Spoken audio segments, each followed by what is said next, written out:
শান্তির ছোঁয়া আনতে চান, মানুষকে সম্মান দিন, মানুষকে ভালোবাসুন, আল্লাহর দিকে তাকিয়ে আল্লাহর সৃষ্টিকে সম্মান দেন, আল্লাহর দিকে তাকিয়ে আল্লাহর সৃষ্টিকে ভালো রাখেন। আপনি অন্যকে ভালো রাখার ব্যবস্থা করেন সাধ্যমতে, আল্লাহ তাআলা আপনাকে ভালো রাখার ব্যবস্থা করে দিবেন। সুবহানাল্লাহ। আল্লাহ পাক বলছেন, আমি চাইলেই দুঃখ সুখ হবে, আমি চাইলেই অশান্তি শান্তি হবে। তা আমি চাইবো কখন জানো?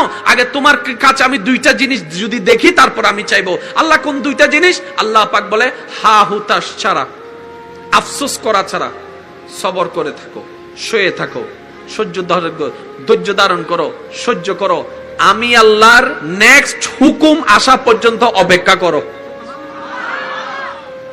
এই সময় পর্যন্ত হা হু করতে পারবা না, সাহায্য চাইতে পারবা আমার কাছে। আল্লাহ আমাকে ধৈর্য ধারণ করার তৌফিক দান করো, আল্লাহ আমাকে সহ্য ধারণ করার তৌফিক দান করো, আল্লাহ আমাকে সহ্য করার তৌফিক দান করো, আল্লাহ আমাকে মেনে নেওয়ার তৌফিক দান করো, আল্লাহ আমাকে মানায় নেওয়ার তৌফিক দান করো। এই দোয়া তুমি করতে পারবা। কিন্তু কেন করলা এইসব বলা যাবে না। যদি আমি তোমাকে দেখি এইরকম কোন কোয়ালিটি তোমার ভিতরে আছে, হে আমার বান্দারা মনে রাখবা, ওয়া ইন্নাহা লাকাবীরাতুন, নিশ্চয়ই এটা অনেক কঠিন কাজ, এটা যার তার পক্ষে সম্ভব না। আল্লাহই বলছেন ইল্লা, তবে আলাল খাশিন, যারা বিনয়ী, যারা নম্র, যারা ভদ্র, যারা প্রেমিক, যারা আশিক, যারা মুত্তাকিন, যারা মুমিন, তাদের জন্য এটা কঠিন নয়, এটা সহজ। সুবহান। একটু কঠিন হয়ে যাচ্ছে মনে হয় না? কারণ এটা তো বুঝতে হবে, কারণ জীবন যেহেতু আমাদের আছে, এটা আমাদের বুঝতে হবে, দ্বিতীয় কোনো উপায় নাই। তো গুড়ারও জীবন আছে, বুড়ারও জীবন, জোয়ানেরও জীবন আছে, বুড়ারও জীবন, পুরুষের জীবন আছে, নারীরও জীবন। জীবন যাদের আছে আয়াতটা তাদের জন্য, কারণ কবরের জগতে এই আয়াত আর আসবে না কাজে। কথা বলেন না রে ভাই? কবরের জগতে এই আয়াত আর কাজে আসবে? I think so. এটা মনে হয় কবরস্থান। হ্যাঁ, আপনাদের অনেক পরিচিত এখানে আছে না নাই? জোরে বলেন না। এই যে পাশে কবরস্থান, এখানে কত ডক্টর আছে, কত ডাক্তার আছে, কত ব্যবসায়ী আছে, কত বাড়ির মালিক আছে, কত চাকরিজীবী আছে, কত প্রভাবশালী আছে, কত পাওয়ারফুল মানুষ আছে, অনেক গীবতকারীও এখানে শুয়ে আছে। এখানে আর এখানে পার্থক্য বেশি নয়, মাত্র 3 হাত। বাস 3 হাত নিচে আখেরাত, 3 হাত উপরে দুনিয়া। সুতরাং এত বেশি অহংকার, এত বেশি হিংসা, এত বেশি মানুষের ক্ষতি চাওয়ার কোনো অধিকারই আমাদের নাই। তাহলে যতই আমাদের জীবনে যাই কিছু আসুক, বিপদ থেকে বাঁচা যাবে? আমাদের জীবনে বিপদ থেকে বাঁচতে পারবো না। কষ্ট থেকে বাঁচতে পারবো? দুঃখ থেকে বাঁচতে পারবো? দুশ্চিন্তা থেকে বাঁচতে পারবো? কোনো কিছু থেকে রেহাই কেউ পাওয়ার সুযোগ নাই যতদিন দুনিয়াতে আছি। তাহলে আমাদেরকে এই ধৈর্যকে আপন করা ছাড়া দ্বিতীয় কোনো উপায়। তাহলে আজকে থেকে কি করব? যখনই কোনো বিপদ আসবে, এবার আল্লাহ তাআলা অন্য আয়াতের মধ্যে বলে, ওয়ালানাবলুওয়ান্নাকুম বিশাইইন মিনাল খাউফি ওয়াল জুই ওয়া নাকসিন মিনাল আমওয়ালি ওয়াল আনফুসি ওয়াস সামারাত ওয়া বাশশিরিস সাবিরিন আল্লাযিনা ইযা আসাবাতুহুম মুসিবা ক্বালু ইন্না লিল্লাহি ওয়া ইন্না ইলাইহি রাজিউন। সুবহানাল্লাহ। আরেকটু জোরে, আরেকটু জোরে।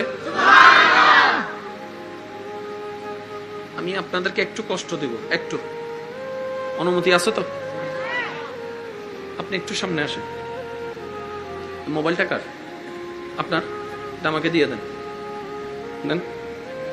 এবার এই মোবাইলের মধ্যে আমার ভাইজানের মেমোরি কার্ড আছে না? অনেক ছবি, অনেক স্মৃতি আছে না? এবার আমি যদি মোবাইলটা ওনার থেকে নিয়ে ফেলি, উনি কি খুশি হবে নাকি কষ্ট পাবেন? জোরে বলেন। কষ্ট পাবেন। কেন জানেন? কারণ মোবাইলটা ওনার। উনি মনে করেন, উনি জানেন মোবাইলটা আমার, অর্থাৎ উনি বলবে মোবাইলটা আমার। তা আমার মোবাইল যেহেতু হুজুর নিয়ে ফেলছে, সুতরাং আমার তো কষ্ট লাগবেই। ঠিক আছে? এবার এটা একটু হাতে রাখেন। আমার মোবাইলটা আপনি একটু রাখেন, রাখেন। এবার কি উনি কোনো কষ্ট পাইছে? কষ্ট পাইছেন? খুশি হয়েছে কি হয় নাই? ভাইয়া 2 দিন পর আমি আমার ভাইকে বললাম, ভাই আমার মোবাইলটা দেন। এবার কি উনি কষ্ট পাইছেন? এবার কি উনি কোনো কষ্ট পাইছেন? এবারে ওনাকে জিজ্ঞেস করেন, গতকালকে আপনার মোবাইল নিয়েছে, আপনি কষ্ট পেয়েছেন, এর পরের দিন মোবাইল নিয়েছে, আপনি কষ্ট পান নাই কেন? আমার ভাই একটা উত্তর দিবেন, এর আগের দিনের মোবাইলটা আমার ছিল। শব্দটা একটু খেয়াল করবেন, আমার ছিল। পরের দিনের মোবাইলটা তো আমার ছিল না।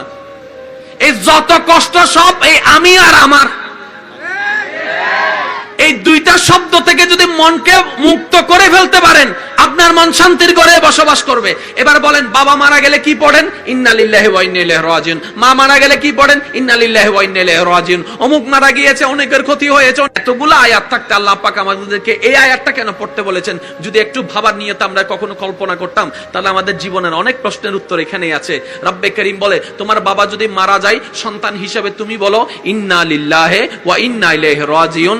যাকে আমি এতদিন আমার বাবা নামে চিনেছি, আসলে উনি আমার আসল বাবা নয়, উনি আমার আসল বাবা নয়, উনি আমার আসল নয়, উনি আমার বাবা নয়। আমার বাবা যতটুক উনি আমার বাবা যতটুক, এর চাইতে ওনার আসল পরিচয় হচ্ছে উনি আল্লাহর বান্দা। তো আল্লাহর বান্দাটা ইন্না লিল্লাহি, নিশ্চয় আমার বাবাটা আল্লাহর জন্য, ওয়া ইন্না ইলাইহি রাজিউন, এবং আল্লাহর মাল, আল্লাহর সম্পদ আল্লাহর দিকে চলে গেছে, যেটা আমরা চট্টগ্রামের ভাষায় বলি আল্লাহর সম্পদ আল্লাহ নিয়ে গিয়েছে। আল্লাহ পাক কি শিখাচ্ছেন?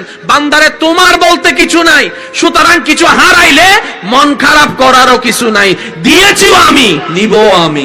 সুবহান। আমি কি বুঝাতে পারছি কথা? এবার দেখেন, যত জামিলা সব আমি এবং আমার। কয়টা শব্দ বলেছি? এই দেখেন, এই চিনস আমি কে? আমি মনে হয় আপনাদেরকে বুঝাতে পারতেছি না, নাকি আপনারা সব শীতে জমে গেছেন? শেষ, সময় শেষ, আর মাত্র 5 মিনিট, তারপরে বিদায় নিচ্ছি আপনাদের থেকে। না, আপনাদের এইরকম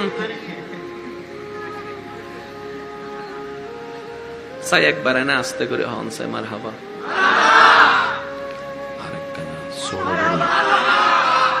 এবার গুন্নাতে রাসূল হুজুম সাহেব এক গুণ মিলি ফরন চাই মারহাবা মারহাবা দয়ালে নবী মারহাবা মারহাবা মারহাবা প্রাণের নবী মারহাবা মারহাবা মারহাবা দয়ালে নবী মারহাবা মারহাবা মারহাবা প্রাণের নবী মারহাবা নূরের নবী মারহাবা প্রাণের নবী।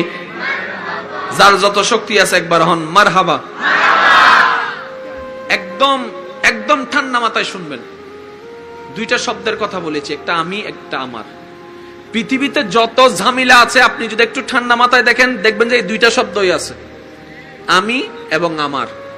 আমি এবং আমার। আপনি স্বামী স্ত্রীর সম্পর্কের জামিলার ভিতরে দেখেন, দেখবেন যে এই দুইটাই জামিলা, হয়তো আমি নয়তো আমার। জাগার জামিলা হয়তো আমি নয়তো আমার। ব্যক্তিগত জামিলা হয়তো আমি নয়তো আমার। টাকার জামিলা হয়তো আমি নয়তো আমার। সুন্দরের জামিলা হয়তো আমি নয়তো আমার। শিক্ষাগত যোগ্যতার ঝামেলা হয়তো আমি নয়তো আমার। ব্যবসার জামিলা হয়তো আমি নয়তো আমার। আর আল্লাহ তাআলা বলছেন, হে আমার বান্দা, যখন তুমি মায়ের পেট থেকে দুনিয়াতে এসেছো, তুমি সাথে কি নিয়ে গিয়েছো? আল্লাহ, আমি তো কিচ্ছু আনিনি। হে আমার বান্দা, তাহলে তুমি কিছুই যখন সাথেই নাওনি, সুতরাং তোমার তো হারানোর ভয় নাই, কারণ তুমি গিয়েছো খালি হাতে। সুতরাং তোমার অহংকার করার কিছু নাই। তুমি গিয়েছো খালি হাতে, সুতরাং তোমার হিংসা করার কোনো অধিকার নেই। বান্দারে, একটা কাপড়ও তো নিতে পারোস নাই সাথে। বান্দা বলে যে হ্যাঁ, কথা তো সত্য, আমার বলতেই তো আসলে কিছুই নাই। এবার রব্বে করিম বলে, বান্দা তুমি তো আমার আমার শব্দটার দিকে ফোকাস দিয়ে অনেক অহংকার, অনেক হিংসা করেছো। একটু নিজের দিকে ভাবো তো, তুমি যেই শরীরটাকে আমার বলে দাবি করছো, সেই শরীরে দেখার চোখগুলা দিয়েছে কে? আল্লাহ তুমি দিয়েছো। ধরার হাতটা দিয়েছে কে? আল্লাহ তুমি দিয়েছো। এই শরীরের ভিতরে